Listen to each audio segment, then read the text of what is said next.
Is that coming out of your headphones? It's coming out of the computer. Okay.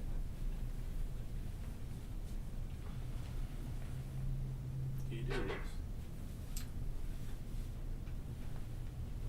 this. Hey everybody, couple more minutes and then we're going to kick off right on hour here, Australian Eastern Standard Time. Can you see how many people we've got on your dashboard there on the left? 0. I think we are live. You see that TV up there? Mm-hmm. Still got 4 minutes before the event Kicks off, starts. yeah. You got 5. So what's the delay? 3 minutes? Is it 3 minute delay, Joe? It's not that much, is it? Not quite. It's like a minute and a half, maybe. Wow. There we go. It's not. It's a 1, 2, 3, 4, 5, 6, 7, 8, 9, 10, 11, 12, 13, 14, 15, 16, 17, 18, 19, 20, 22, 23, 24, 25, 26, 27, 28.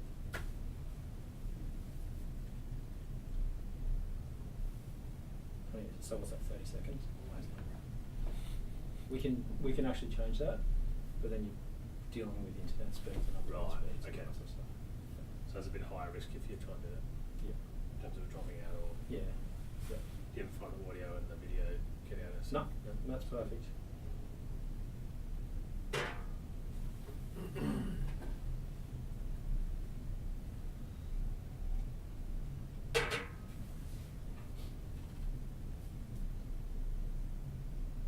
Minutes.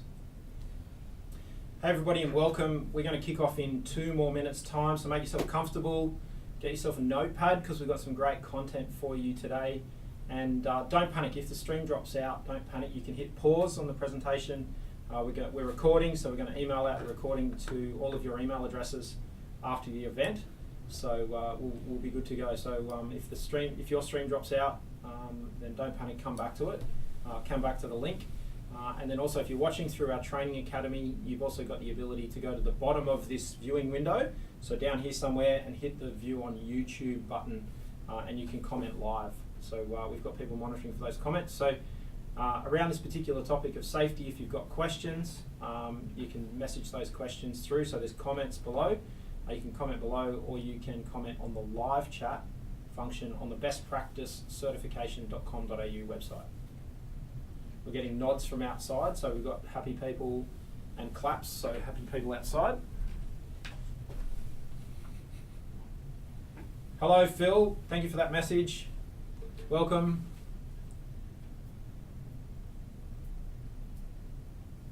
How are we going for time? 1 more minute. Is that started? No.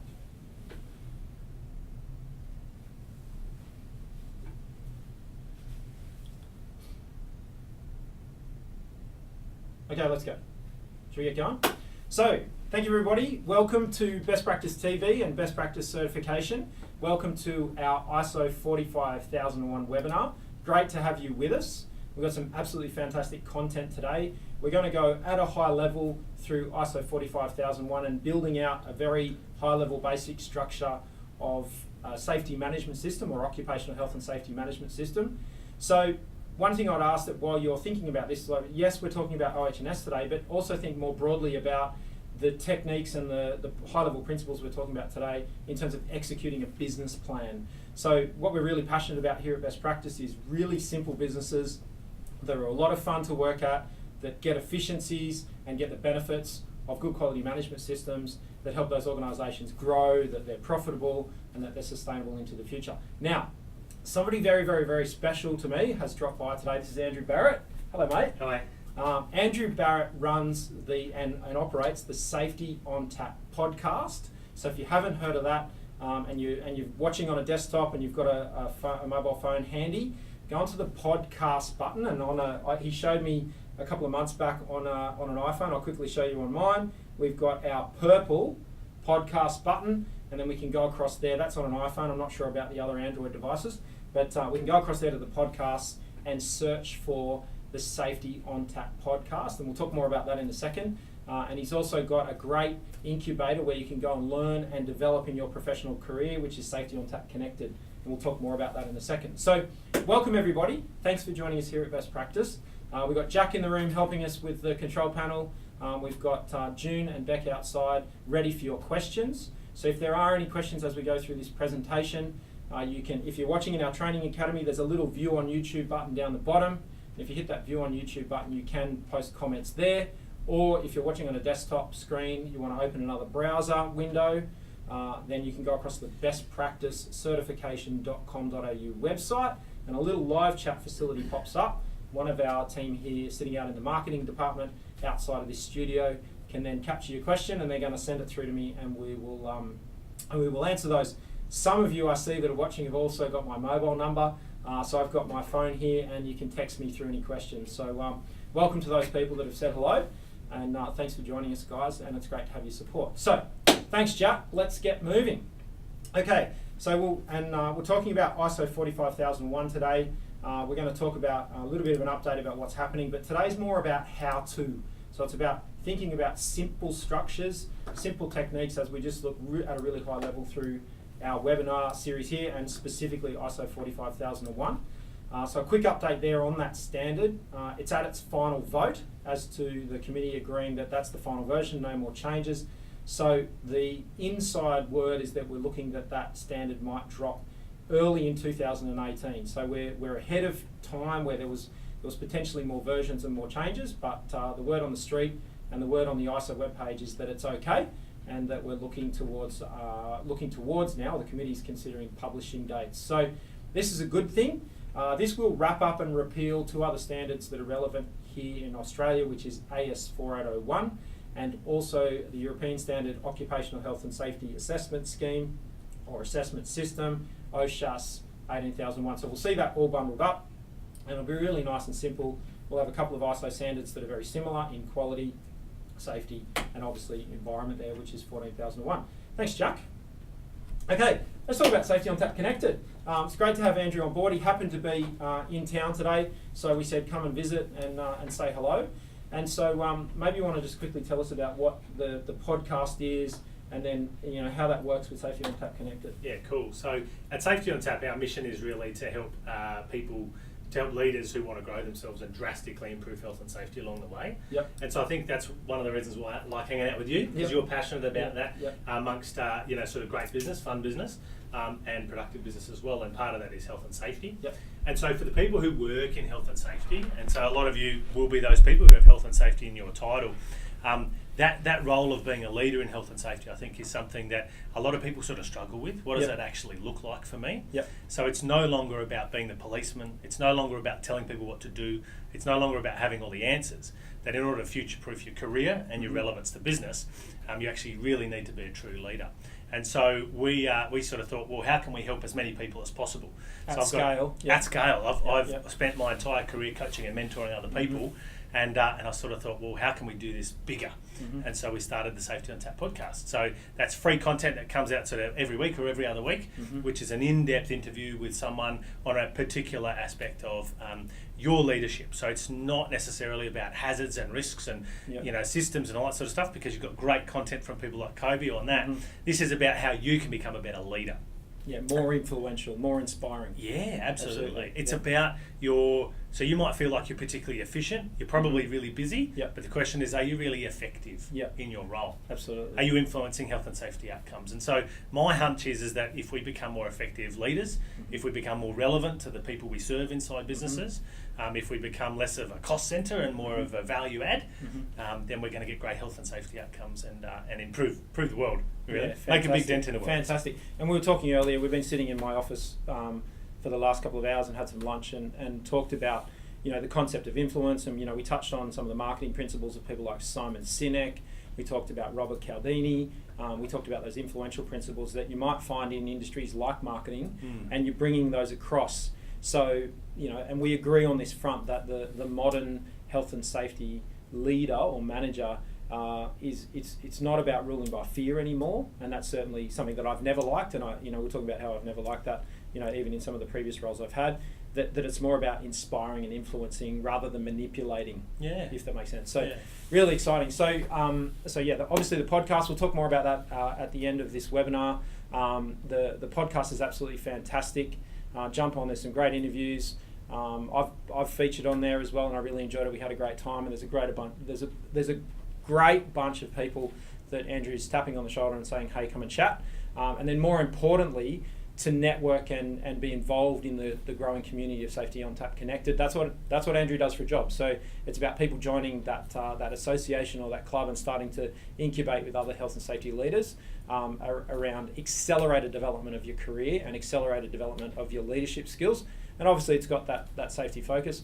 But what I can say is, even if you're outside of the safety industry, it's just going to help you as a leader, and that's what I'm trying to nudge get Andrew on board with. Is there's a bigger play there, which is about inspiring great leadership. Absolutely. Outside of health and safety, but we'll just start there in that niche. So thanks, Jack. What have we got? Okay, let's just quickly, for those of you who this is your first webinar, there's a few of you there in the group. Thanks for joining us here at Best Practice. I'll just tell you a little bit about Best Practice. We exist to help businesses simplify, become more efficient, become fun, sustainable, and grow into the future. And that's what we're all about. And some of the different ways we do that, we obviously run these webinars. We have our great training academy where you can do online courses. Some of those are free, some of those are paid. And then we also do these assessments. So above your shoulder over here are our certificates over there. So those are our certificates. And if you see there behind Andrew, that little yellow logo, that's the safety certificate. So that's where we give an organisation, it's somewhere about here. Yes, we can. There it is. Yeah. So so that's what a certificate would look like, and so as we move into 2018, we will be starting to assess companies against ISO 45001, and we'll have a certificate for that standard that'll look very similar to that. And so for those of you out there that have been assessed by us in the past, you will have seen those certificates, but those of you that haven't, there's a cool little OH&S logo there that you can use to promote that you've got a safety management system in place. So that's one of the little ways. We do lots of other great stuff on our YouTube channel, obviously interviews in the Talking Business segment where we bring people in, and Andrew's featured in our Talking Business. Lots of great people there. So lots happening here at Best Practice, lots on YouTube, 3 or 4 videos a week dropping on the YouTube channel.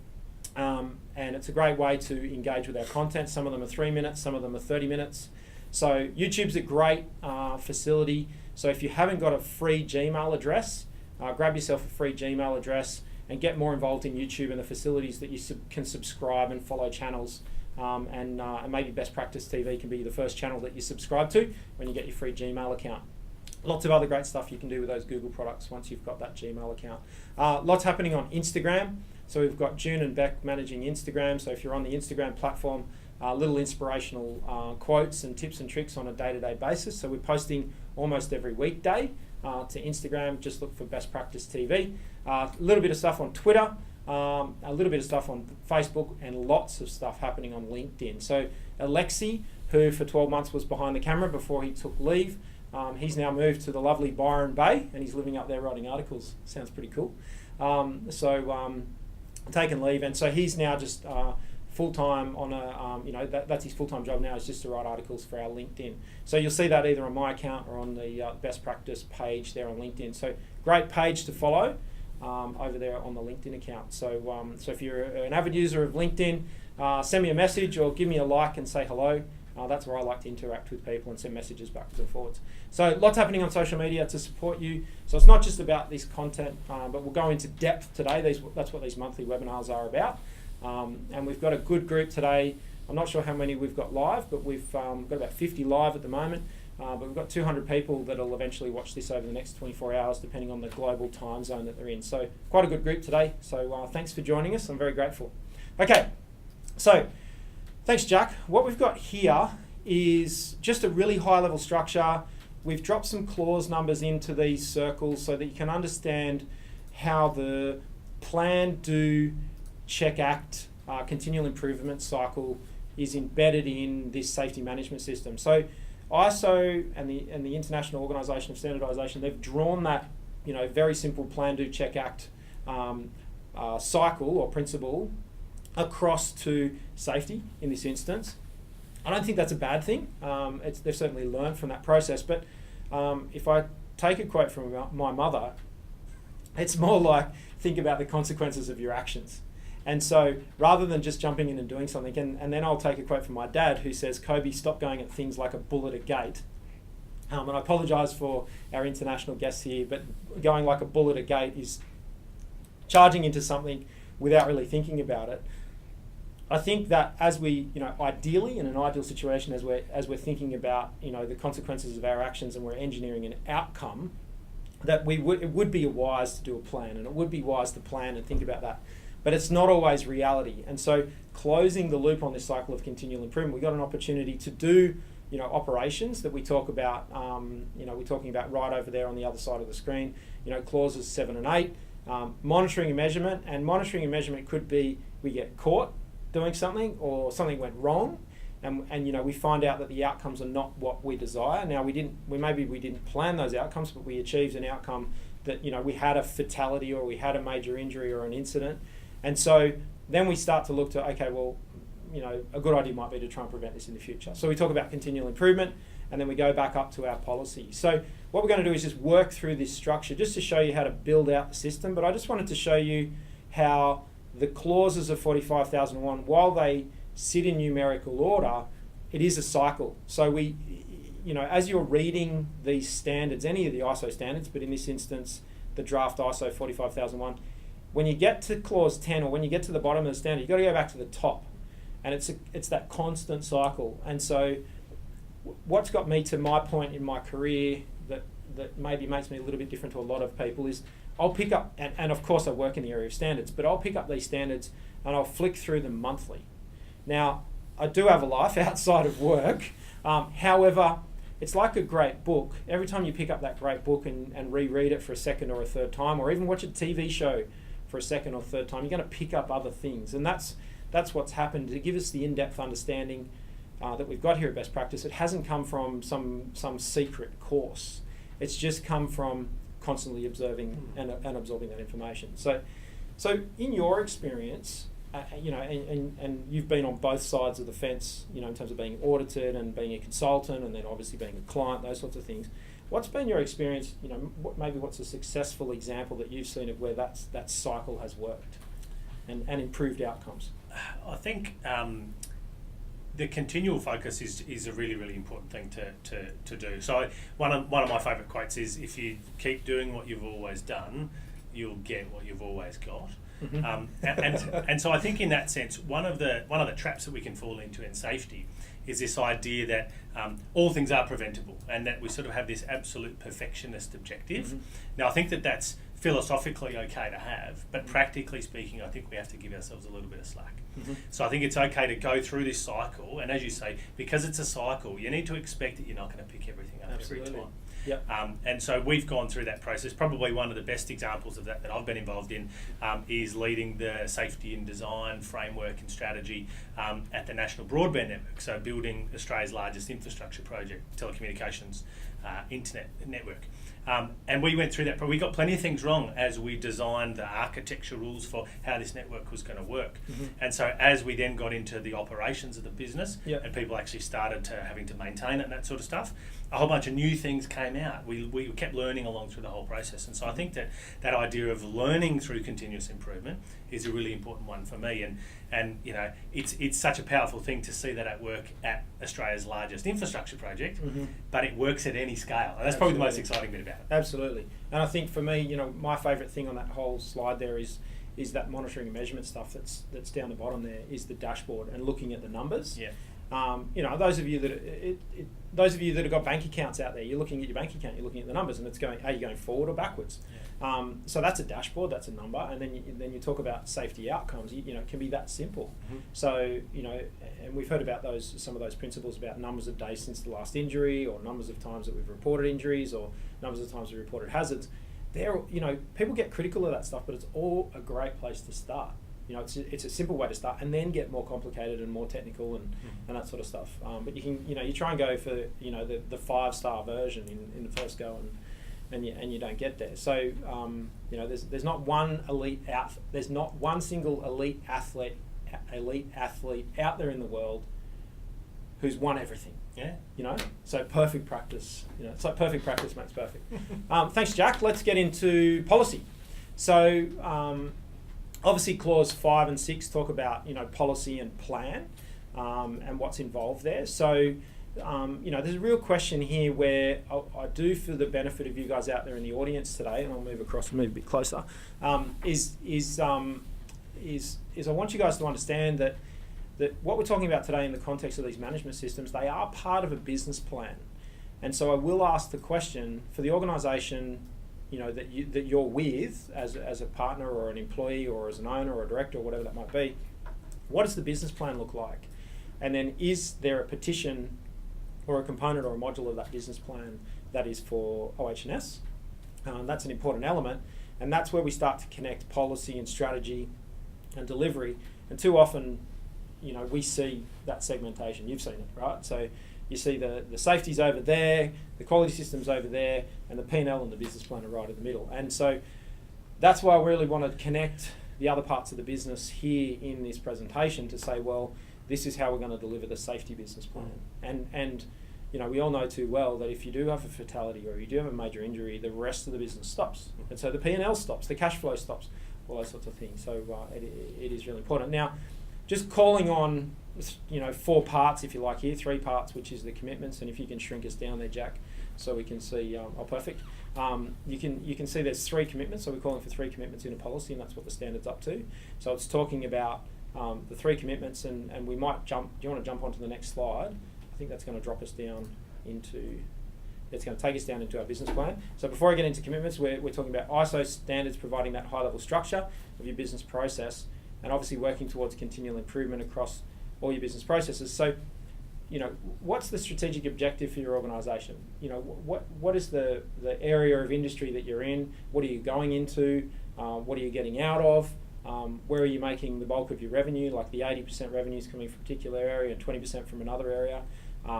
And you might be listening to this webinar or watching this webinar and thinking, well, we're a not-for-profit. It's not about profit. It's not about revenue. It is. It is money is what makes organisations operate. And so even if you're volunteer organisation, there's still money involved. There's still labour. There's still time. So it's really thinking about we take that business plan and we say, okay, well, let's use an ISO structure to manage the different elements of risk, and then obviously working towards that continual improvement. Let's jump across onto policy because I want to talk about those 3 commitments. So. The first being minimising injuries and incidents, the second being compliance with legal and other requirements, and then continual improvement. Now, we haven't touched on at this stage the next part of this exercise, which is in operations, where you do a stakeholder analysis. But when you're working with a client or some of the roles you've had, when you're starting to form up the policy, because we have started here in the presentation as much as policy often comes later, what are some of the things that you've used to shape what that policy might look like, and I talk about some of those, meetings and workshops and practical examples. Can you maybe talk us through that? Well, I think probably in days gone by, the section of the standard that talks about policy literally meant let's draft up a policy and we'll stick it under the boss's nose and we'll put a signature on it. Yeah. And I think that laminate it, stick it on the wall. Yeah. And I think that the new standard, at least, which is not too different from 18,000. The 18,000 series and 4801 in Australia, it is broader in this sense to actually mean what is our commitment. Mm-hmm. And so the policy itself is one demonstration of that commitment. But I think for me, in order to make this policy a bit effective, it's around engaging with those senior leaders, the people who will actually influence the organisation at that top management level. Yeah. That's the critical bit here. Yeah. So the policy might come later. Jump over that slide for us, Jack. Yeah. Am I jumping ahead? Yeah. No, that's okay. That's okay, because that's what we're moving on to. So let's go forwards, eh? And just while you're doing that, I should say the other important thing that strikes me about the 45,000 standard is that it also talks about much more clearly about context. Mm-hmm. So it's talking about bolting safety onto the side of a business. You can't do that anymore. Yeah. You have to understand what you're trying to operate within. Yeah. And that, for me, I think is really successful to get you started thinking about your policy. So a piece of paper at the end might be the output, but there's a lot of work that goes in before that. Yeah, 100%. And so, obviously we just started to touch on involvement of people that we know with good engagement, we know that, no one's more passionate about something than if it's their own idea. And so this concept, when we've talked about influence, and we've talked about leadership, and we've talked about all of the professional development that something like Safety Untappd Connected can do, informing this up. If you involve your people, when you involve your people, when you involve your people in the development of these processes, and when you involve your people in the development of your systems and policies, it becomes their idea. And so your trick, and use these words lightly, it's not about manipulating your people, because manipulating is a negative word, so I'll just use a different word for the same thing. When you inspire and influence your team to be involved, it's going to lift culture, they're going to own it, and we can start to ask questions about how to do that, and how, in more detail with involvement of people. But that's your challenge, that's your charter. So please don't sit there, as much as I've said it lots on our YouTube videos, and do a Google search and go, I want to see what an OH&S policy looks like. Of course, that's going to inform you to what your outcomes are. So our outcomes is that. So what we're talking about here is obviously the process. And so, yes, you can write those 3 commitments, make sure they're on the document. Yes, you can sort of put that thing forward and we'll tick it off as part of an assessment. But more importantly, is it meaningful? Because when it is meaningful and it does involve that process, then you're going to get a great outcome. So adapting work to workers has been included in this section to ensure processes are practical. And if you can follow that concept that we've just talked about, if you need to read Start With Why by Simon Sinek, or if you need to read Influence by Robert Cialdini, or what's the new one, Prefluence, is that right? I think that's what it's called. So Robert Cialdini's just dropped a new book. I think it's called Persuasion. Persuasion. So Influence is the first book, and that's all about persuasion, and the new book's about persuasion. So that, they're written towards, so Start With Why and Influence by Robert Cialdini. So Start With Why by Simon Sinek, and Influence by Robert Cialdini. They're all written around marketing, but that's what we're doing here, right? We're marketing and influence and inspiring people to those better outcomes. And I think that let's not take this off the table. You can make organisations safe by stopping, and so because that's the top of the hierarchy of control. So the policy is around when you talk about context. If processes are just simply too unsafe, or they're just simply uncontrollable, then ultimately we need to hit pause.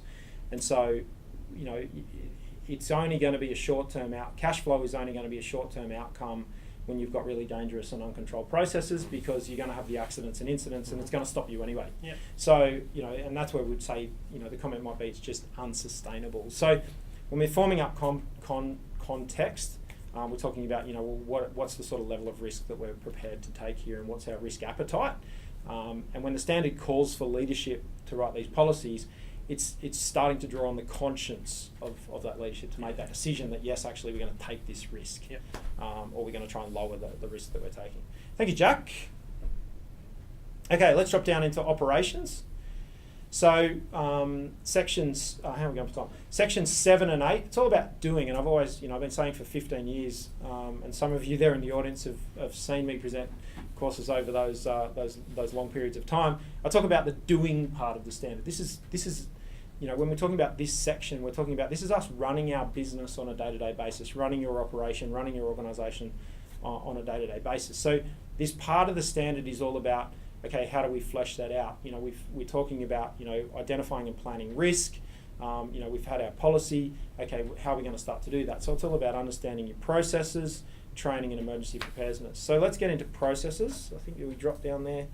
Jack, we do? Excellent. So, look, I've got lots to say on this, but what's your, when we start to talk process and we start to talk risk, and then we're touching on the hierarchy of control there, what are your thoughts on, how we can approach that? I think fundamentally this bit is about when you turn the handle on the machine in your business, what pops out the other end. Yep. And so whilst we make widgets or provide services or whatever it is, when you go back to that policy bit, it should be something to the effect of we want to do that safely and with health in mind, be that of our workers or our contractors or the public or whoever is exposed to our risk. Yep. So for me, processes is just really how we make sure that we get that consistent outcome every time you turn the handle. Yeah, absolutely fantastic. And I think I was listening to a podcast this morning actually as I was driving into the city to a meeting, and we're talking about engineering. And so really thinking about the design of our process. So, something stuffed up. It's not that, it's about, actually, we got a good outcome because we designed it that way.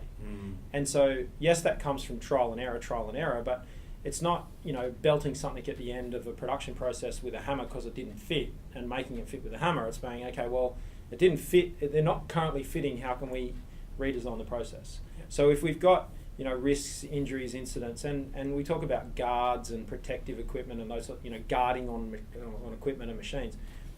When we're talking about looking at our process and our process design, it's starting to think about, what else is happening out there in industry. What's, are other companies having issues? We've been lucky enough to not have a problem, but have our competitors, or do the people that work for us that have been in the industry a long time working at other companies, have they had issues? And starting to think about how we can unpack that, but ultimately, as you say, turn that handle, and when we turn that handle, we pop out the same injury, or the same incident, or the same negative outcome, or impact on culture. Yeah. So, really simple stuff here, thinking about day-to-day activities, what are the hazards, what do they create, and putting attention to high-risk hazards. And I know for some of you out there that are very senior practitioners in this industry watching this webinar today, that this is simple stuff. But I do observe, even in some of the more mature organisations, that, and look, I don't fully understand your struggles, but I do hear the struggle around how do we actually get the organisation to really zoom back out from what we're doing and put those capital expenditure plans in place to really start thinking about the safer ways to operate into the future. Rather than putting up protective windows or glass or personal protective equipment or those quick solutions, let's make everybody on a construction site wear gloves, for example.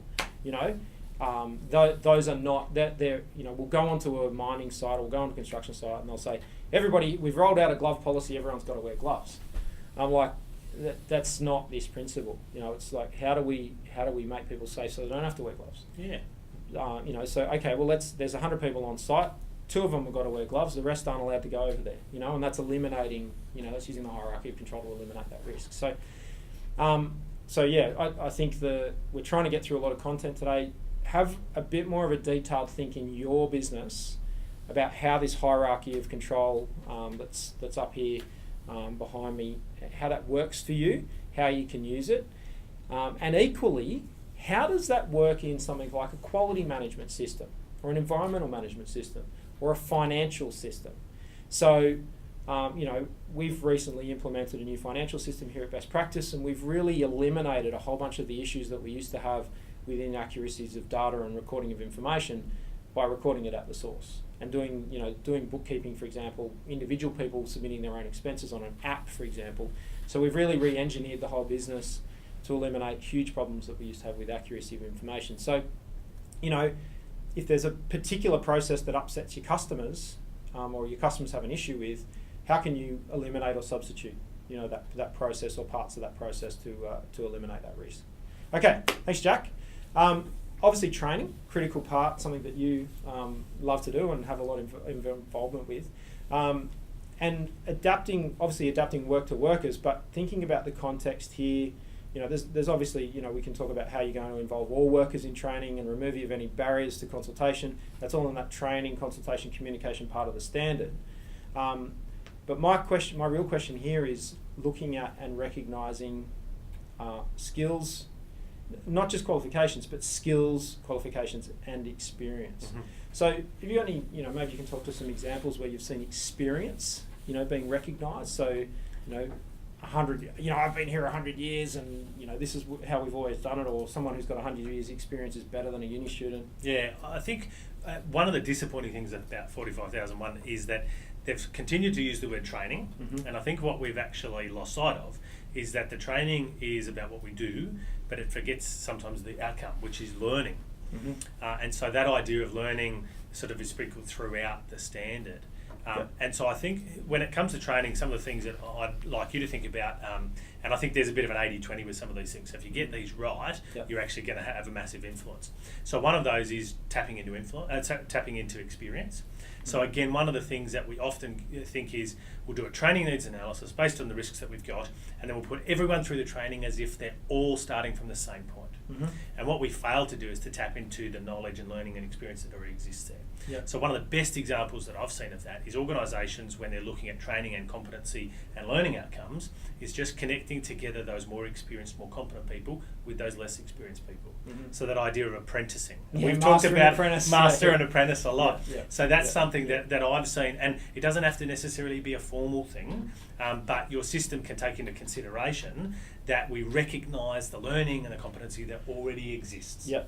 So that's a big one for me. Yeah. So we can we can bend evidence in an assessment or an audit to say, this is the training and consultation, or training and communication elements are being met by the standard. So in a perfect world, and in the context of how to, for these guys out here watching today, what does that look like for you? So really basic stuff, and this is outcome. So what artifact or evidence could they produce that's more about learning instead of train? So not a training register as such, but is it outcomes focused, like tracking numbers of hours of master and apprentice or something? Yeah, it could be. Togetherness. I think fundamentally, if we talk about training, one of the first things that good training will do is talk about what are the outcomes that we're trying to achieve.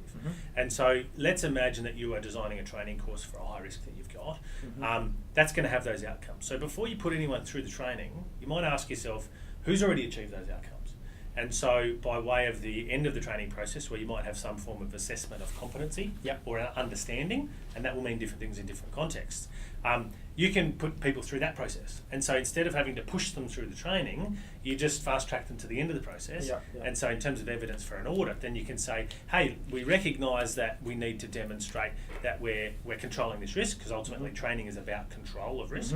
Amongst other things like consultation, and then you can use that assessment of competency as one of the forms of evidence. Now, some other people might need to go through the training because they haven't had that experience or they don't have the baseline knowledge.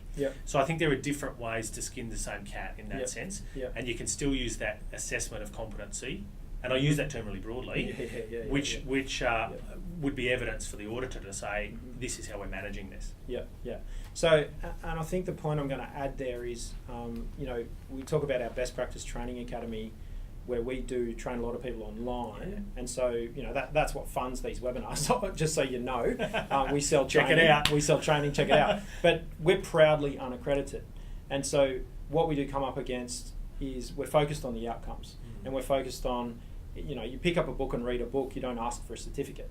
And so, when we talk about our training academy, that we're, if you're going to run an organisation that's just going to purely say, yes, that person can do that job because they've got the certificate, this is exactly what we're talking about here. We're talking about, the racing car driver. Can they get round the track in 4 minutes, or 2 minutes, or 1 minute, or whatever the benchmark is? And so when you take that to your team, can this person successfully, conduct an inspection, operate that plant, do that sort of stuff? And there are going to be tips and tricks that are going to come from those more experienced, successful individuals that have been in the industry a long time, than from the person who is passionate about writing training manuals, if that makes sense. So all those little things to avoid the tips and tricks. So I don't think it's one size fits all. I think it's probably a combination, but there's a lot to be said for that master experience. And and I've got people in my career, individuals my own age, and then obviously people a lot older than me that have influenced, and I've picked up my tips and tricks from. So, I think as you form up, if you're going to put together training internally in your organisation or look at external providers, asking the question about experience is quite critical, and understanding the blend between experience of not just the trainers, but the individuals that have got to demonstrate that they're able to do something, and then maybe some of the other elements. Obviously legal and other requirements, understanding your codes of practice, that sort of stuff. It's important. But horses for courses. You don't need your apprentices to understand the codes of practice if they've got the people ensuring that they sort of do the right thing. Okay, thanks, Jack. What do we got next? What happens if things go wrong? So this word that's been slipping my mind for the last 48 hours is the word drill. Drill. That's right, drill. So, conducting emergency drills. So there's nothing like a real emergency to learn from. But if we can avoid those, that's fantastic. So, can I stop you there? Sure. You told me the story about the assessor who was flying into China. Did you tell me that story? He's doing an assessment via Hong Kong, maybe someone else. Can I tell the story? Yeah, tell the story. Yeah. So going to do. So this is one of your assessors. Yeah. Going in to do an audit of a factory in rural China. Yeah. They've flown from Hong Kong with the business owner. Yeah. Maybe I've butchered the story. No, that's And right. as they're flying into the rural airstrip, they see smoke billowing into the sky. Yeah. And so the assessor, instead of saying, "Oh well, I can't do the assessment," what did he have a look at? Emergency preparedness. Yeah. In real life. 100%. That's exactly right. And that's it. And that's that whole concept that we look at here at Best Practice is let's just look at business as usual today, as it is today. That's exactly right. But I think this is probably an area of weakness across the bulk of our clients here at Best Practice, and an area of focus for us to try and lift people up is it does inform a component of risk management. So as we start to get prepared for emergencies, we are thinking about the things that could go wrong, and it's just that extra layer. It just starts to subtly change the mindset of the brainstorming exercise that we're building out our SWOT analysis or our risk register or our risk assessments or our safe work method statements or JSCAs or what are those things that we're doing. When we turn our mind to emergency preparedness, it does start to give better value information. Instead of all of the trivial little rubbish little risks, it starts to say, well, what's the stuff that could really go wrong? What's the stuff that could really kill people, hurt people, upset people? And we can say, well, and then what's that going to do to affect everyone that works here? Very tight. We're a very tight family here at Best Practice, and if we were to lose something, it would be devastating. And so, when we put that context behind the thought process, we get greater value. So. This isn't just about having an evacuation diagram for your site. This is really about demonstrating you've been through a thought process, and it does provide, I think, quite a good technique. So, and something that sometimes can help to get the attention if you're struggling to get the attention of leadership and senior management and get buy-in. Just saying, look, can we just talk about the industry? Can you guys talk about some of the stuff that you've seen go wrong at competitors? So maybe we don't make their mistakes. It's a good positive way to get their attention and get some buy-in. So even if they say that's never going to happen to us, you say, well, why isn't that going to happen to us? Yeah. So we've got some things in place.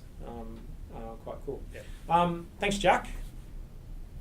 So let's jump down into my favourite part of the standard, which is monitoring and measurement. We've talked about it today, right? We've been talking about outcomes and outcomes focus.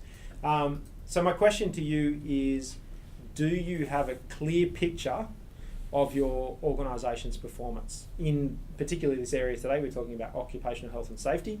Do you have a clear picture of your organisation's performance? And how do you form that picture? And this is where the standard at this point is calling for that to be considered. It's obviously acknowledged that it's an important part of any business system. So we can jump down and we can start to talk about how we get into that. So, I've been working with you a long time, and we've been across the table for each other. Thanks, Jackie. You can jump down into that next one. What we've given a bit of an example dashboard up here that we're looking at. What have you seen? What's been your sort of favourite, most memorable area here that someone's presented and you've just gone, oh my god, that looks amazing? Oh, favourite one. Or the shit one. I was going to say probably. I think the opportunity is around what not to do. Yeah. So if that's helpful, I think one of the biggest problems that you'll have when you're thinking about your monitoring and measurement is not adapting it over time. Yep. And so in that continuous improvement concept, things will change over time. Mm-hmm. And so if your dashboard, if your metrics are not changing, then there's a problem. Yeah, so right. because what you're measuring at the beginning of the journey that you go on implementing a system must be different as you mature. Mm-hmm. And I think, so talking before, as you mentioned, that some people are really quite critical of, lag safety indicators like lost time or medical treatment or, hours lost, whatever it is. Some of those things might be a good place to start, but you need to be aware that over time, as you mature and you go from more of a reactive approach to more of a proactive approach, your metrics will change. So if your dashboard doesn't change when these guys come back next time, then you should be nervous. Yeah, absolutely. And that's ultimately what we hear about at Best Practice. We want to see that steady, continual improvement, not continuous improvement. We want to see continual improvement. So you can sort of think about what the difference between continuous and continual is, but. Yeah, 100%. It's starting to inform that everything that we're doing here is obviously outcomes focused. So what gets watched gets managed. and so starting to look at those statistics, starting to look at the metrics, keeping it simple, starting to really think about what are some real-time numbers, what are some, maybe talking to the directors, talking to, leadership teams in organisations, and you thinking about it yourself and saying, well, what's on my wish list? What are the outcomes that I want to achieve? Now, they might be project-based outcomes. Yep. They might be management outcomes. They might obviously be metric, statistical numbers on graphs type outcomes. So, the state of safety report, in an organisation, or the state of culture, or what it might be. So, starting to think about that, and obviously it's called up here in this part of the standard. But irrespective of whether you got certified or you had a full-on management system in place, I'd be almost suggesting that this is my favourite place to start. And some people might say, well, let's do a review and get a benchmark. So I see people fall into the trap of I want to read everything and get all the documents and do a gap analysis. And I see people fall into that trap, and then all of a sudden they fall into the trap of let's go and write lots of stuff. But when I see people jump straight in and say, well, how are we going right now? How much money have we got in the bank? How much money do we want to have in the bank? Or how many numbers have we got and what have we achieved? How have things been going? Then it's a great place to start, because we can start to unpack, well, what's keeping people awake at night, what's hurting people, what we can improve on. So, what do we got, Jack? Okay, we got anything below this, or it's just internal and external audits? I think that's it for this one. Tongue in cheek, are we doing what we said we would do? So we're starting to inform ourselves around what our controls are, and then obviously talking about, are we implementing those policies and systems? So as a consumer of that, and that's where we met, our services, what value was there for you in having someone external? As much as I'm not very good at it because I talk too much, but having someone external come in and do an assessment, is there any value there? Huge value. Yep. So I think that fresh perspective is really, really important. Yep. For a couple of reasons. One is that sometimes you'll learn things that you haven't seen yourself. Mm-hmm. I remember an audit that you did where we were at a relatively high-risk site for environmental impact, with an environmental protection licence in place. And one of the key things that hadn't been captured in the monitoring and measurement is whether or not they were actually complying with the conditions of that licence. Yeah. So there'd been a whole bunch of other things to do with recycling and all sorts of cool environmental all the paper stuff. in the office was recycled. Yeah. And we missed something really important. Yeah. So I think that's one thing that's really cool about the different perspective. I think the other, from an auditing point of view about the perspective, and it's slightly different, is that the same thing said by a different person lands differently with whoever you're trying to influence. So in terms of leadership and management. So, Kobe and I would often talk before audits about the kind of outcome that we wanted to achieve, and the words that came out of my mouth, if they were exactly the same as Kobe's, would get received differently. That has value. And that's as an external auditor. You're saying I'm more influential? In different contexts, absolutely. Absolutely, yeah. And so I think that it's about that, having that different view. Yeah. So whether that's an internal auditor who's having a look at a different part of the business, or whether that's an external third-party type auditor, huge value in that perspective. Yeah. And what about, obviously there's the external thing that we can do. What about having, department heads or team members move about their peers and peer review each other? What are your thoughts there? One of the things that I have been most, disappointed about in my career is that I haven't influenced in contractor management and procurement activities. My view is that the bureaucracy has gotten out of control with how we assess contractors for tenders and government work and all that sort of stuff. So one of the things that I think would be most powerful is a senior leader peer-to-peer conversation. A half an hour conversation about safety in this context between the CEO and the managing director of the contractor. So whoever was leading the contract and whoever was tendering. That would be super powerful. So I think getting leaders involved, and you can call that audit assurance, whatever you want to call it. But I think in terms of giving you confidence that what we've committed to is in place, I think that getting all levels of the organisation involved in some way is good. It's not just the job of the safety people or the internal audit team. Yeah, absolutely. And I can agree with that from a leader to leader perspective. From my perspective, is you just learn so much. And so, a large part of the knowledge bank here at Best Practice has come from, yes, we go into assessments and we've got an outcome that we do here at Best Practice, but we get to go and see so many organisations. And there is so much learning that takes place, whether it's internal in the organisation or external. And so, I do see people push back, no, I don't want to do these, I deliberately don't use the word audit, use the word assessment, and we deliberately use the word best practice assessment, so that we're trying to start at the very beginning and say, well, if we can get a reduction in the people that push back as a percentage by saying let's do a best practice assessment instead of let's do an audit, we get more participants in the process, we get more people more positively engaged in the process, and that the outcomes, I can't stress enough how positive it is when I've seen organisations, and I've done large water utility companies, we've done large infrastructure companies, large telecommunication companies, where we've taken people and asked them to participate in a peer-to-peer assessment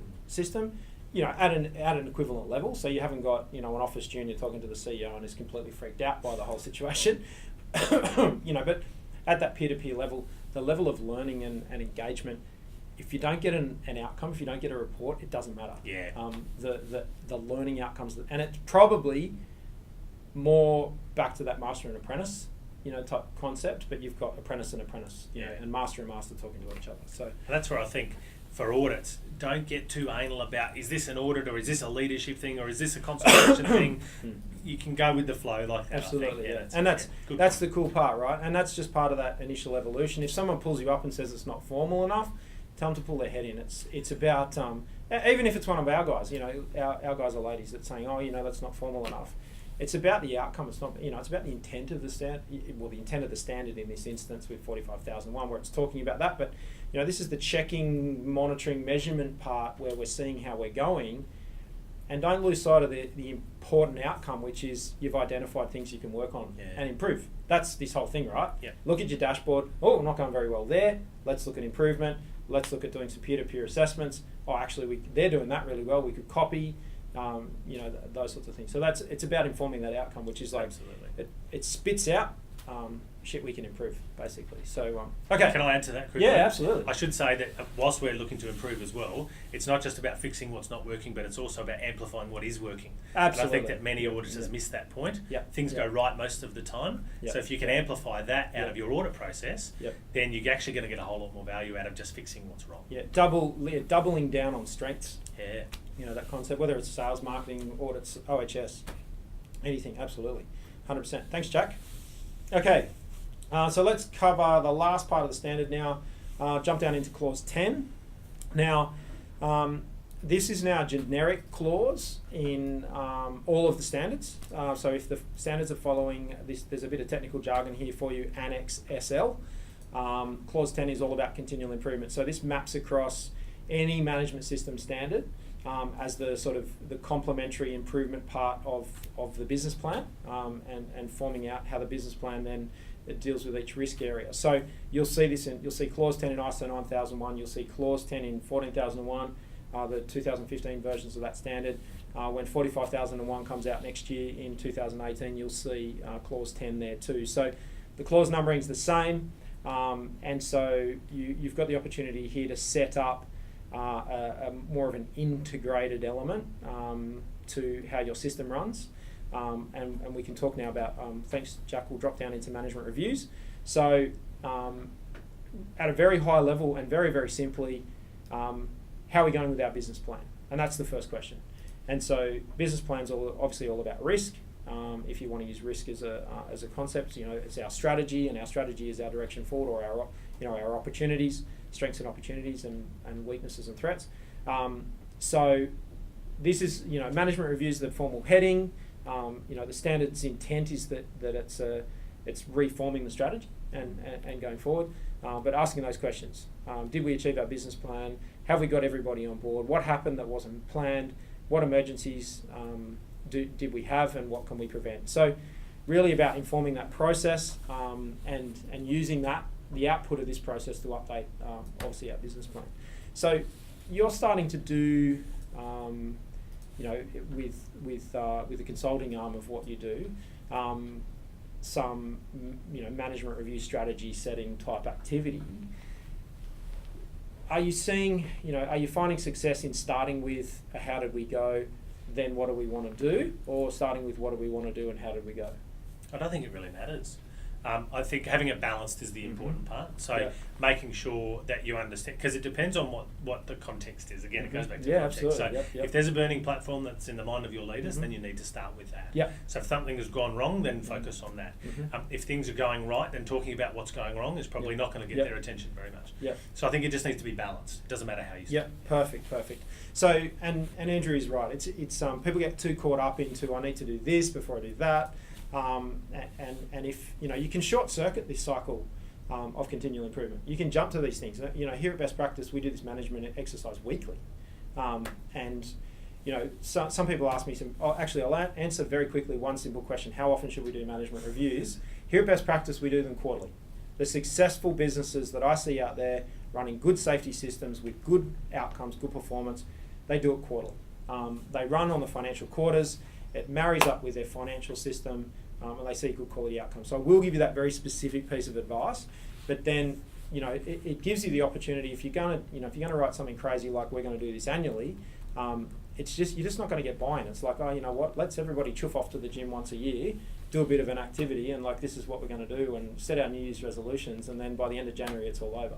So that is just sort of one micro-managed piece of information for you, but informing that process, and the more that you can bolt up to or couple up to or weld yourself to the financial system and the financial reporting frameworks, the better it's going to be. So what have we got next, Jack? And change management.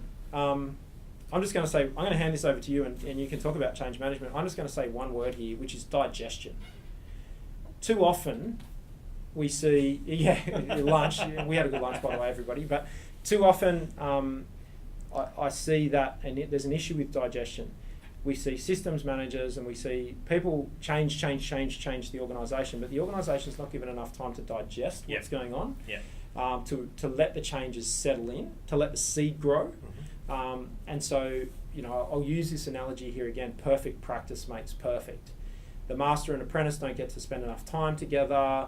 We've got quickly, let's do this initiative, and then we drop that and we move to the next one. Oh, that didn't work. Yeah, well, it didn't work because you gave it a week. Now, you've talked about this in the past, and we've talked about, time and change and those sorts of things.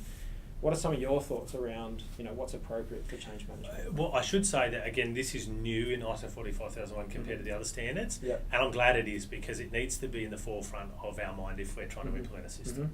Change is effectively what we're doing all the time. Yep. So continual improvement means that we should be continually changing. And so I think that that's probably one of the things that we just forget about, that we can just create something and push it out the door and it will magically happen. It's the sort of analogous to saying to the people in your business who are selling widgets or services or whatever, saying, well, we'll just build it and they will buy it. It doesn't happen like that. So we talked about sales and marketing, you have to sell what you do. That's right. You have to be aware of the amount of noise that's going on in the channels that people are paying attention to. And how do you get attention in those channels? How much of a priority is this relative to other priorities? What are the drivers and motivators of individuals and groups in the organisation? These are all things that you need to consider around change management. And unfortunately, it's not the sort of thing that you often get taught at university, or you won't learn it out of the standard. The standard sort of sets the objective or the goal. But it's really, this is the people-focused part of the standard. Yeah, perfect. I'm just going to give everyone a shout out just to get everyone's attention for a second. Now's the time to start posting your questions. So you can post below the video, or you can jump onto the bestpracticecertification.com.au website. And we're here for, we've got a Q&A coming up. So if you have got a question from the presentation, this is interactive, send us a comment. So if you want to just jump on the bestpracticecertification.com.au website, we're actually live on the Best Practice Facebook page as well. And we've got a few comments there. I'll go through those in a second. So post those questions. So 3 places. Hit the view on YouTube button and you can comment there. Best Practice website, and you can comment, write down your questions there. We're over on the Facebook page with Best Practice Certification on Facebook. So Facebook's here to my side, and you can see sort of the background of what's going on behind the scenes here.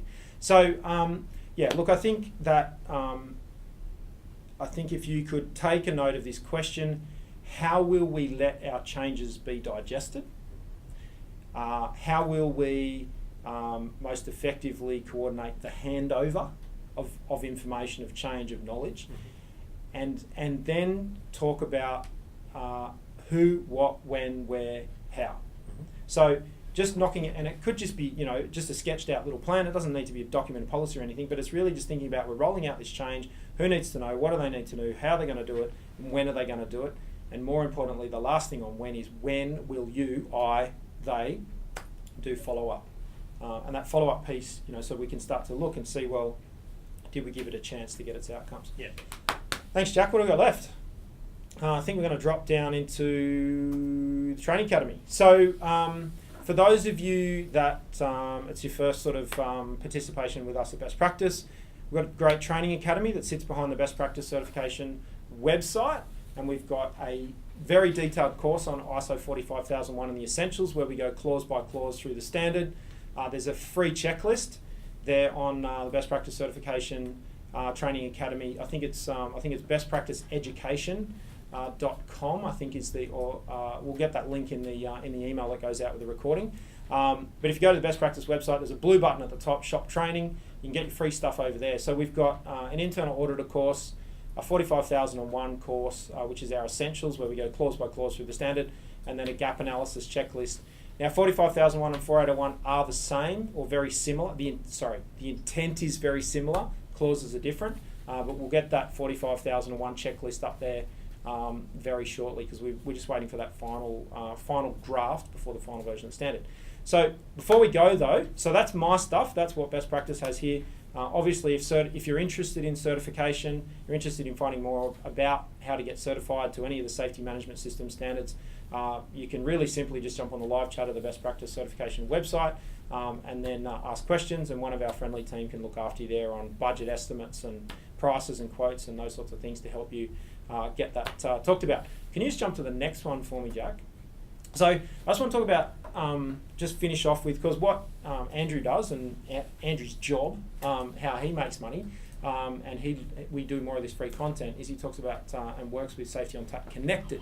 So as a leader, and we talked about accelerating my development and influence and that sort of stuff, what can someone expect in the first couple of weeks of joining the platform? So the key thing about Safety Untappd Connected is that often our development is something that's a flash in the pan, a point in time. Yep. Let's go to a conference or do a training or even watch a webinar. And some of that stuff is really, really good. But the question you've got to ask yourself, like I said before about training versus learning, is what's actually happening with the learning? And then the extension of learning is, what's the outcome we're achieving? What's the performance that we're actually getting? So you want to get a return on your investment in that sense. So what we do in Safety Untappd Connected is effectively take you on that longer term journey of your own development. So if you become a member of Safety Untappd Connected, you get some fantastic value, first of which is you get a personal coach in me. So you get one-on-one online personalised coaching. And so the first thing that we do when anywhere in the world. So we've got members from lots of different countries, Northern Hemisphere and Southern Hemisphere, all over the place at the moment. And so the first thing that we do is that we make sure that we tailor your journey, your goals, to what you want to achieve. So within the coaching, the first question we ask is, what's the number one challenge that you've got at the moment that we've got to work on? Or what's the goal you want to achieve? So it might be a problem that you want to get fixed, or it might be, I want a new job, or I want to implement a new project, or whatever. So my job is to help you get there. So you have a partner in learning and outcomes. So that's probably the most valuable thing. And I've realised that most people in business, unless you're at that top executive level, don't realise the power of coaching, of having a coach, because traditionally coaches are really expensive. So we've brought that right down, the price point right down, to give that access to people at any level of the organisation working in safety predominantly. Perfect. So if you're interested in enhancing your career in safety, if you're in fact, it's generic leadership. So yes, there's a safety thread because of the experience and the founding components to this, but in terms of enhancing your career development, coaching, influence, and that's something that I've been on a rambling personal journey of influence. We're trying to make more effective videos and get people's attention and influence you online and all that sort of stuff. Is rambling along this journey, and that's how apart from Andrew and I knowing each other for a long time, it's been it's a fantastic platform to help you, so you can get some of the shortcuts and tips and tricks to be more influential, so you'll more efficiently pitch your projects, more efficiently influence the team members that you have to, get your ideas over the line, and ultimately deliver more efficient, more effective, and faster outcomes. That's it. So back to what I love, which is measuring the numbers. So which is really cool. So how can someone find out about Safety on Tap Connected? So if you go to safetyonTap.com, Yep. we've got a section on our website for Join Safety on Tap Connected. So you Yep. can have a look and see all of the information we've got in there around all the stuff you get. So it's Yep. not just coaching, it's you get a community of people to learn from as well. You learn about reflective practice, which Mhm. is hugely powerful to accelerate your growth. Yep. And you get, we're building a library of courses. The sorts of things that you don't learn conventionally in safety practice. Yep. So that's all the stuff that you get. You can access, have a look at all that information on our website. Yep. There's a waiting list Mhm. because we want to make sure that we're getting the right people in Safety Yep. on Tap Connected. Yep. And on the waiting list, we'll make sure that we send you all of the other information so that you can make an informed decision. Yep. And every now and again, we open the doors Yep. and we give you an invitation to come and join. Perfect. So Sounds we'll be doing excellent. that again soon. So if you hop on the waiting list, Yep. then that will potentially happen quicker. Excellent. Okay, so Safety on Tap podcast. Yep. Jump on. If you haven't done a podcast before, it's absolutely fantastic. Stick your earphones in and listen on the bus, on the train while you're driving, Bluetooth in your car while you're driving, or traveling on planes, all that sort of stuff, or sitting around on a Saturday. So, put it on the house, on the stereo in the house and just educate everybody in the family. So, Safety on Tap podcast, Safety on Tap Connected, which is excellent, and there's nothing like it out there in terms of growing and accelerating your career in this space. And it's absolutely fantastic. Okay, so I'm going to answer some questions. I'm just going to check Facebook first. So we've got, okay, that's all good. Hello everybody who's said hello on Facebook. Thank you very much. So I got a couple of questions that I'm just going to quickly go through. If my company is ready to be certified for AS 4801 now, is it worth waiting for the new standard? My honest answer to that question is no, don't wait. The transition between a 4801 certification and a 45001 certification will be quite seamless. So I would suggest that if getting certified is in your business plan and potentially you're being asked by some of your customers to do that, then I would start now. If there's not an external stakeholders requirement to get certified, you're doing it because it's a good thing to do, then yes, of course, you could wait. You could do a second party audit. If you wanted someone external to come in and look at your system, then I'd be recommending that you do that. It is a good value add piece to your management system, having someone external that we talked about come in and look at your system. But don't wait, because the standards are very similar. So learning about 4801, learning about 18001, you can get a draft copy of 45001 now. You can download that from iso.org, get the draft version of the standard, get stuck into it, start now, don't delay, and then when the formal programs for 45001 auditing come through, you'll be ready to be one of the first cabs off the rank. Okay, next question. What are the steps in finalising the standard and when will it be published? The steps in finalising the standard, 45001, and this is all on the iso.org website, they need to do a final vote. So it had a vote that finished about 2 or 3 weeks ago, which was for a final version. Now there wasn't any requirements for any further changes, and so the committee needs to meet once again to vote on do they go straight to publishing. And so if the committee, which we think they will because they're all very excited about it, if the committee agrees to go straight to publishing, I would guess, now my guess is based on being in this industry for 20 years now and seeing other standards and how quickly they get published, because there's global demand waiting for this particular standard, I would suggest that we would see publishing, and we won't get any notice, it'll just happen one day. I would say that you'll probably be around about the festive season. So I'm doubtful that it'll be in December of 2017.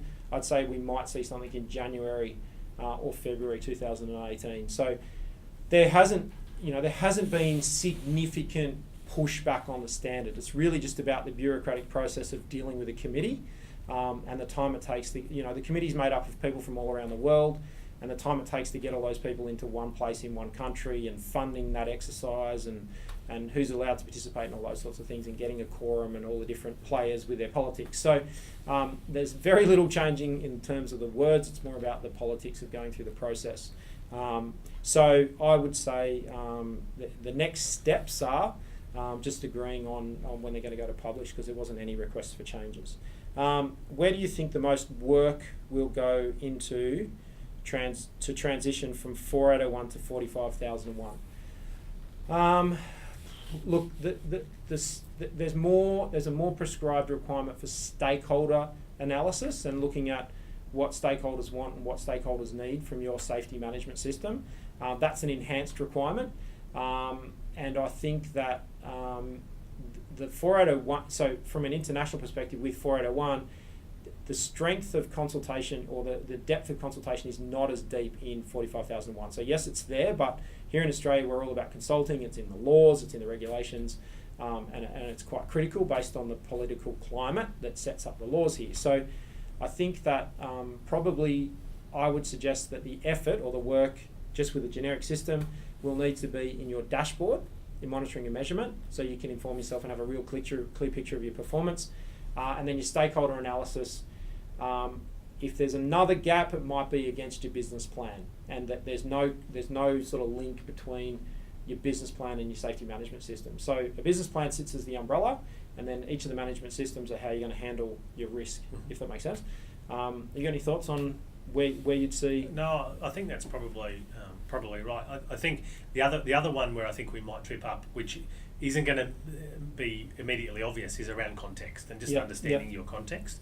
So I think that that's a good exercise to go through, which you can go through right now, which is really, do we understand our context? And so if you feel like your safety stuff is bolted on, then you can start work on that now. Perfect. I'm just going to ask if there's any more questions. So if you guys have got any more questions, send them through. So either on the live chat on bestpracticecertification.com.au and or any more.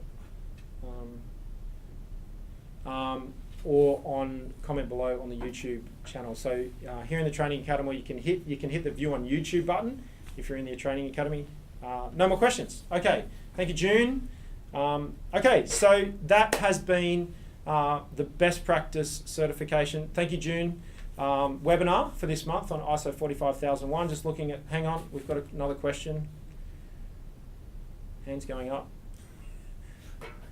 We're here for you guys. Last minute. We are here for you guys, so we will monitor the Best Practice Facebook page and the Best Practice website. So if you'd like to comment, if you'd like to get onto bestpracticecertification.com.au and go to the live chat, we'll monitor that for the next hour. So we're here for you guys. We can go backwards and forwards. So if you want to write not an anonymous, but not a public question, we can talk to you. So we'll hang around the office here now. We've got the Facebook page running, so you can send us a message on Facebook or there on the website, and we can answer that question. What do we got, June?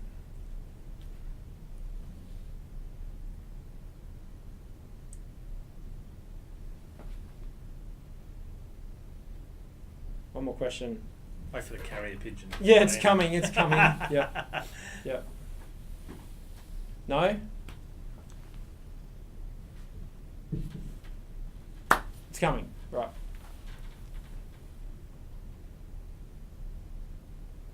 Can I ask a question? Go ahead. What are you guys doing to prepare? So, as a certification body, it's quite complex. We've got, so our quality management system here at Best Practice is all about managing competency, essentially. So are our pilots suitable to fly all the different codes and standards and industries? So we internally here, today, what is it? Today is it Wednesday? It's Wednesday. So Friday this week, we'll have our monthly operations meeting where all of our assessors get together, and they get together for a whole day once a month. And we take them through, competency development, internal training, systems processes, but a large part of the day talks about technical stuff. So to prepare, we've got to upskill our team on this particular standard, and we've got to test them. So internally, we've got to say, what does this clause say? It's almost that they've got to be able to, word for word recite the standard, because it's our working document. So we'll talk about that. We'll talk about the changes. We've got to prepare them and arm them for all of the thousands of questions about changes that are going to come from our client base. So every single day they're going to get 10, 20 questions about the differences from all of the people that they look after. So we've got to prep them for that. We've got to demonstrate. So we've got a regulator. We're a signatory to a thing called the International Accreditation Forum. So all of the companies around the world that are like Best Practice. Here in Australia, there's about 50 of us with all sorts of different. We're not auditing the same standards, but we're all audited by the same regulator. So under the regulator, they come and see us. One of those regulators is JASANS. We've got a few.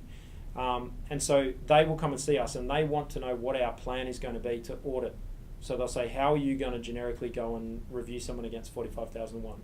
So we need to determine the length of time for those audits, the industry that those audits are going to be in, a suitable assessor to do that auditing, and then obviously that we're financially healthy enough to embark on that journey. They'll check our insurances, they'll check our obviously ongoing training and skill development for our assessors around all parts of conducting certification.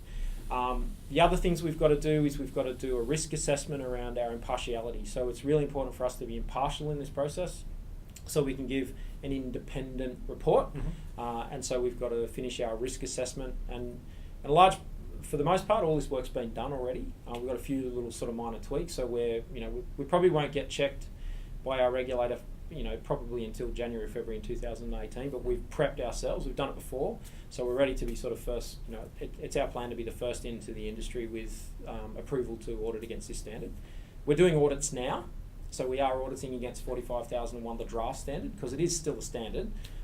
Very little's going to change. So, we are doing that process with people that want to prep and get going. We've got maybe 1 or 2 a week at this point in time. So, but the biggest part of our quality management system is managing the competency of our people and that they match the companies that we're working with. So, quite tricky. The other stuff we're doing to prepare is more YouTube videos. I think this is about the 4th webinar on 45,001. Spending more time with people who have got other ideas and other angles of vision so that we can sort of get a more rounded view. We want to look at the globe from the outside, if that makes sense, and you want to sort of try and get this crystal ball in front of us and see it from all different angles. So you're not just walking the walk, you're actually walking the talk. Absolutely, yeah. So it's there's a quite a large overhead cost. No, we invest a lot each year in running the integrity part and the ethical part of this business. And that's why you got such a good reputation. Yeah. So, we have a full-time. We have 2 full-time people that look after compliance in this organisation. So, obviously full-time manager who looks after what we call people, culture, capability, and compliance. That's all together. So there's an operations manager who looks after the team and all the scheduling and making sure they're in the right place at the right time. And then there's compliance manager. So. It's a big commitment, and it's we get audited too, and our auditors leave, and we feel violated and frustrated and all that sort of stuff, and we learn from that experience. So here it comes. Okay, so that part of that process is we try and learn from that. So yes, we get audited too, and because there's a close connection between me as the leader of this organisation and our team. I'm able to sort of convey those feelings to ensure that they don't inflict them on our clients, if that makes sense. Hi, I'm a student of a master's degree in OH&S, and I want to know how important is 45,001 auditor for future jobs and increasing employability. Very important. So this is, in any organisation, all organisations should ideally have a business plan and some sort of risk management framework. So safety, environment, quality, those sorts of things. So understanding an international framework for how to set up the system that helps that organisation to strategically manage its risks with health and safety is fundamentally important. So getting a copy of that standard and reading it, asking anybody that that runs a business, fundamentally important, absolutely. And learn about business planning and business plans so that you get an understanding of how, when you're pitching for an improvement project or something around OH&S, you're competing with the marketing team, the finance team, the operations team, everybody else that wants to do great stuff in the organisation. It's not just that safety's just going to be the most important thing. It's all about budgets, right? And it's there's a limited amount of money for capital expenditure programs, and there's a limited amount of money that can drift out and dribble out of the P&L each month. And so skills of influence from Safety on Tap Connected, absolutely fundamental. Reading the standard and understanding that international framework and using an international framework, not something that some random consultant just created and they think that's the best way to run. What we do here at Best Practice is we focus on the international standards because they're globally accepted and taking that principle. So yes, for the master's student out there, absolutely, really important to have that as a sound piece of your knowledge. Okay, what's the next one? Okay, that's it. Thank you very much. And hang on, one more. How important is 45,001 Oh, it's the same question. Thanks, Jack. Okay. So we're going to call it quits now. Thank you very much for joining us today. It's been absolutely fantastic. I hope you can all take some time out over the next couple of days to go and search out and find the Safety on Tap podcast and have a good listen to the dulcet tones of Andrew Barrett. So thanks, mate. Thanks for coming and joining us. And to accelerate and develop your career, check out the Safety on Tap Connected community. Jump on the waiting list and have a look and get that great information and consume it. It's all about accelerating your career in safety and enhancing your leadership skills. Now, you might have visions to become a general manager, a CEO, move into the more generic parts of the business. Getting some of those foundation influence skills is going to be absolutely fantastic. Now, if you want more detailed information on ISO 45001, what's involved, and the absolute intent of clause by clause as we go through the standard, jump onto the Best Practice Training Academy or bestpracticecertification.com.au. Hit the blue button at the top of the website, which is the training store. Lots of great courses, and there's a 45,001 course there. Now, we've got a special offer for you. So if you check your email in the next couple of hours, we're going to send out a recording of this webinar so that you've got it, and then we'll also send you out an offer. So we'll get you that 45,001 course there at a discount. It's not going to be $3,000, so look out for that email, and it's absolutely fantastic. So I look forward to it. It was a great course putting it together. So thank you very much today for your time. Thanks very much for joining us. Look out for next month's webinar. These webinars are now monthly, so look out for that. We've got Certified, our new magazine. Issue 2 is due out in about 2 weeks' time. It's going to print. If you're on our mailing list, if you're not on our mailing list, get on the mailing list so we can send you a hard copy. But alternatively, you'll be able to download a soft copy from the Training Academy. So issue 1's up there. You can grab that this afternoon. Jump again across onto the bestpracticecertification.com.au Training Academy, hit that blue button, and issue 1 of Certified. So that's a great magazine. You got an article in issue 2, which is really exciting. So we've gone bigger and better and glossier in issue 2 of Certified. So it's really exciting. It is fantastic. Equally, if you've been watching this webinar and you're interested in getting involved with Best Practice, if you'd like to come on as a special guest, check out the Talking Business playlist on the Best Practice TV YouTube channel. Lots of great guests. If you've got something to say, you think it's important and you want to tell our community, reach out to me either on LinkedIn or via live chat. And we will see you all next time right here on Best Practice TV. Bye for now. Thanks, Jack.